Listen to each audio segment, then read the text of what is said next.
Hello everyone, સ્વાગત છે મારી યુટ્યુબ ચેનલ પર વિથ લક્ષ્મણ. અહીંયા હું તમારી માટે સોલિડવર્ક્સ અને ઓટોકેડના બેઝિક પાર્ટ્સની પ્રેક્ટિસને અપલોડ કરતો રહીશ, જે તમે તમારી પ્રેક્ટિસ માટે યુઝ કરી શકો છો. તો ચલો શરૂ કરીએ આજનો આપણો વિડીયો. અહીંયા તમે તમારી સ્ક્રીન પર જોઈ શકો છો કે આજનો આપણો પાર્ટ એક બેઝિક ટ્રાયેંગલ છે.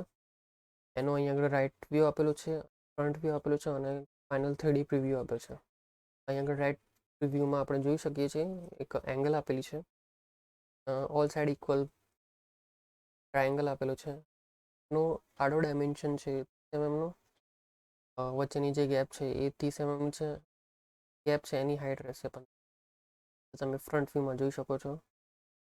આખા આ ટ્રાયેંગલની હાઇટ છે એ 90 mm ની છે અને જે આની વિડ્થ છે સાઈડમાંથી જે 3D પ્રિવ્યુમાં જોઈ શકો છો, હું કર્સર બતાવું છું, એ પણ 90 mm ની. તો ચાલો એકવાર આપણે સોફ્ટવેરમાં જઈએ, ડ્રો કરી જોઈએ કેવી રીતે ડ્રો કરવાનું છે. હું પહેલાં રફ ડ્રોઈંગ કરીશ અને એના પછી હું એના ડાયમેન્શન તો આપણે આપણા સોફ્ટવેરમાં જઈએ, સોલિડવર્ક્સ 2022માં પાર્ટ ઉપર સિલેક્ટ કરો, ઓકે જાઓ. હવે આપણે કોઈ પણ એક પ્લેન સિલેક્ટ કરવાની રહેશે. તો હું રાઈટ પ્લેન સિલેક્ટ કરીશ, રાઈટ ક્લિક કરો અને હવે હું એક સેન્ટર લાઈન ડ્રો કરીશ જે આપણને ડિગ્રી આપવામાં હેલ્પ. ડ્રો કરી લો બંને બાજુથી ગાડી અને સેન્ટર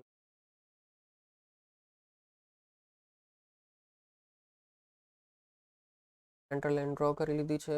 હવે એક રફ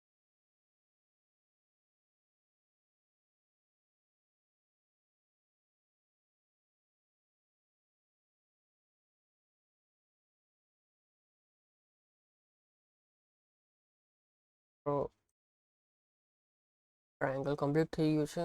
તમે જોઈ શકો છો અહીં પર ઓલરેડી એક બ્લેક લાઇન આવી ઓલરેડી ડિફાઇન કરે છે, જેને હજુ સુધી આપણે ડાયમેન્શન એ હટાવવા માટે આપણે આના જે રિલેશન આપેલા છે એ ડિલીટ ઓલ. ઓકે, હવે એકવાર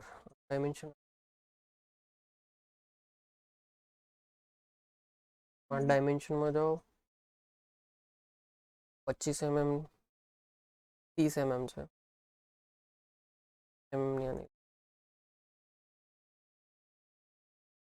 એનું જે ડિસ્ટન્સ 30 mm પહેલાં હું આને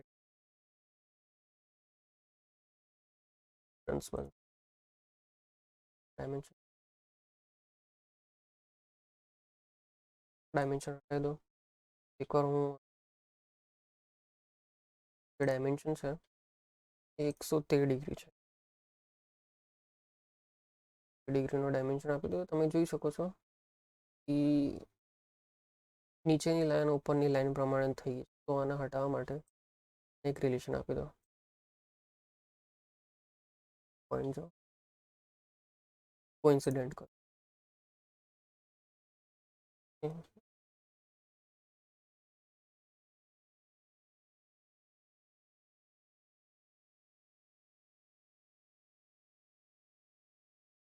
હોરિઝોન્ટલ કરી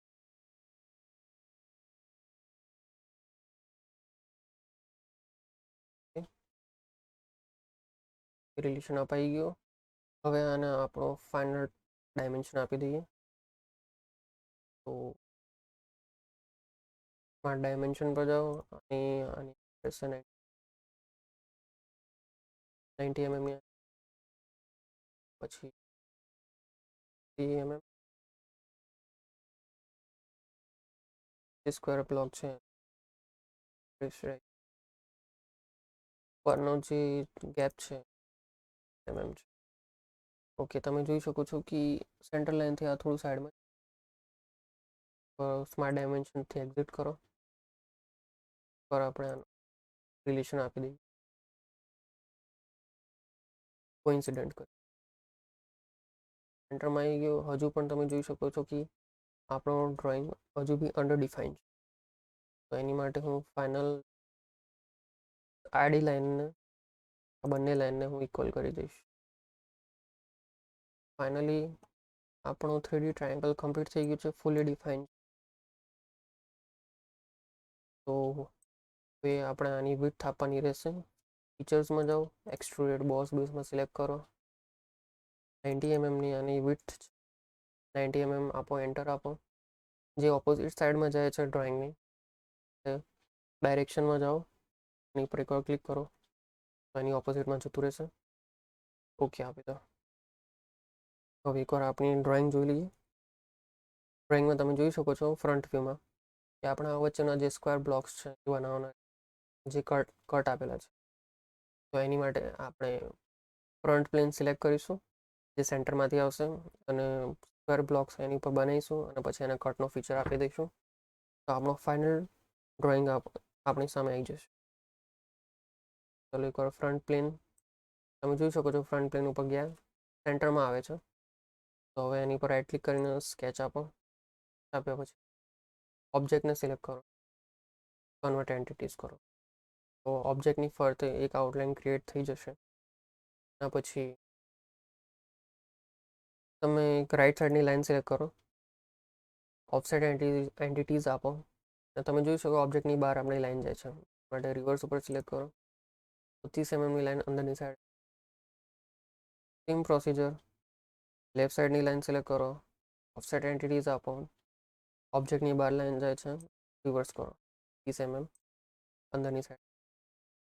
એ છે ઉપરની હાઇટ છે એ 28 mm છે. તો ઉપરની લાઇન સિલેક્ટ કરો,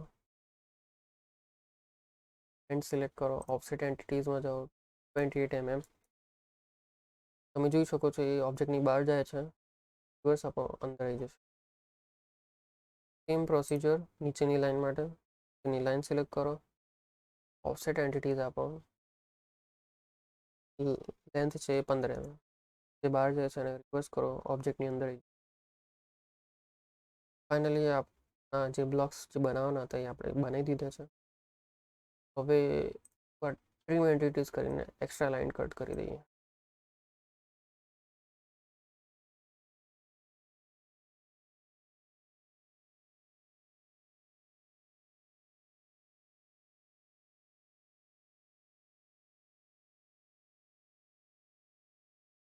હવે 2 લાઈનો બાકી છે.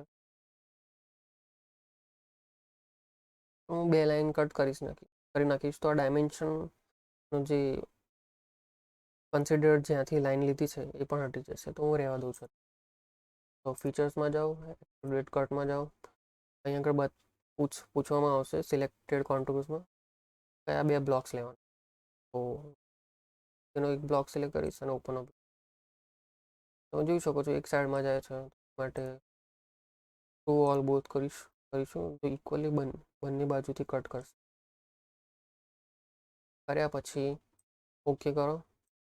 આપણો ઓબ્જેક્ટ ફાઇનલી કમ્પ્લીટ થઈ જોઈ શકો છો. જો તમને મારો વિડીયો ગમ્યો હોય તો પ્લીઝ લાઇક કરજો, શેર કરજો અને સબસ્ક્રાઈબ કરજો મને સપોર્ટ કરવા.